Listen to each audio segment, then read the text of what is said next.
Good morning mga kamaritisis dyan. Yung mga kamaritisis ko ay magluluto tayo ng chicken feet. Uy, nasunog na. Ayan, ang aking chicken feet ay binabad ko yan ng ilang oras. Maraming oras na to guys ang babad nito. Ayan. Binabad ko ng asin. Tapos kinustos ng lemon. Ayan. Ang kaputi-puti guys, asin yan. Kasi nagbabad ako ng asin, tapos paghugas ng lemon, pagtapos ko ng hugas ng lemon, nilagyan ko ulit ng asin. So, asin pa more. Para mamaya dito guys, hindi na ako masyadong maglagay ng Hindi na ako maglagay ng asin. Nilagyan ko na lang ng soya sauce. So, ang gawin natin dito guys ay with vegetables to guys, with mushrooms and kangkong. So, parang adobo na lang yan. Parang adobo with kangkong. Apan-apan. Apan-apan with chicken feet. Yan guys, may sangig tayo dito. Sino nakakilala sa sangig? Nalayos siya. Sangig or basil. Basil. Basil sa English. Basil or basil. Ayan, sangig yan sa Bisaya. Iwan ko sa Tagalog anong sangig. Yan, kasi wala tayong tanglad, guys. Wala akong makitang itanim na tanglad na may gamot ba. Kasi sa Asian, na makikita ko na tanglad ay frozen. So, hindi naman yan matanim. Gusto ko talaga magtanim yan. Ilagay ko sa kuko pa pala, hindi ko naputo.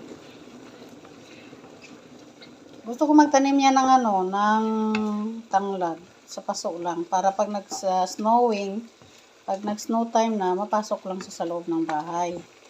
So, yung malunggay ko, parang dalawa lang ang nabuhay, guys. Mayroon pa naman akong malunggay na seeds, binigay ni Mama. Magtanim ako niyan sa summer.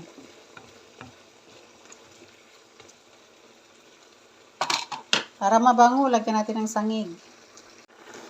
Ayan ang mga kamaritisis, lagyan na natin ng Silver Swan soy sauce. Parang ang dami yun So, pakuluan na natin ng konti. Tapos ilagay natin ang mushroom and kangkong. Napakarami ito ng mushroom guys. So, hindi pwede na bukas pa itong mushroom kasi masisira na to siya. Ayan.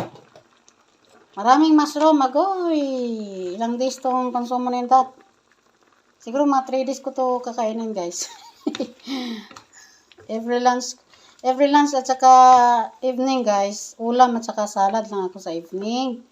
Sa dinner ko. And then, ang breakfast ko guys ay tea lang. Tapos ang lunch ko ay rice and chicken feet. And then my dinner is chicken feet and salad. Ang salad ko guys ay, alam nyo na, my favorite, parsley with black olives. Olives oil sana sabihin ko. Black olives.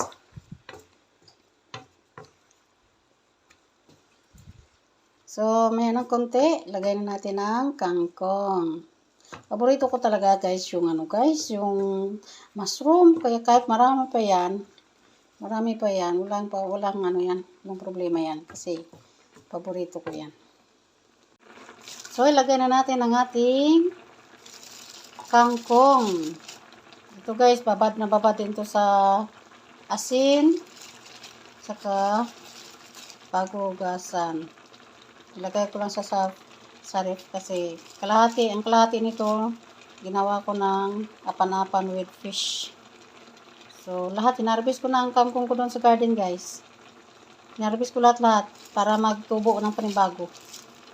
So, waiting pa ako ng 4 weeks siguro or 3 weeks bago ako maka-harvest ulit bago mag-snowing. So, yun na guys. Ang aking adobong chicken feet with mushroom and kangkong. Diba? Sarap sana ito gata. Gataan? Wala naman akong gata.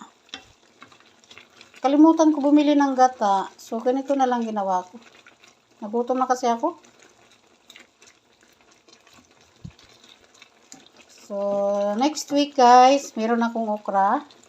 Next week, mag-try tayo ganataang dabong. Pero yung dabong, tingnan ko kung meron pang dabong doon sa Asian store. Kita ko dati may dabong sila eh. Sana hindi mapait. Pero alam ko may sikreto yun dyan guys. Kung paano magluto ng hindi mapait ang dabong. Yan. May sikreto yan dyan. So, kain na tayo. Ito na ang aking adobo. Kaso lang guys, hindi ito ma-upload sa FB ang aking mukbang. Kasi bawal na kay Mitang ang mukbang. So, lahat talaga sa ano ni Mitang, no? Mga ano tawag doon, mga disiplina talaga doon kasi bawal talaga yan, no? Kumakain ka na nagsasalita sa harap ng camera, so bawal. Talagang dinidisiplina tayo ni Mitang. So, let's eat na guys! Hello guys! Galing kami sa garden, tapos dumaan kami doon sa grocery store, kung saan nag-work ang aking afam. Sa grocery store siya nag-sideline guys, 1 hour. 1 hour lang sideline niya dyan sa grocery store.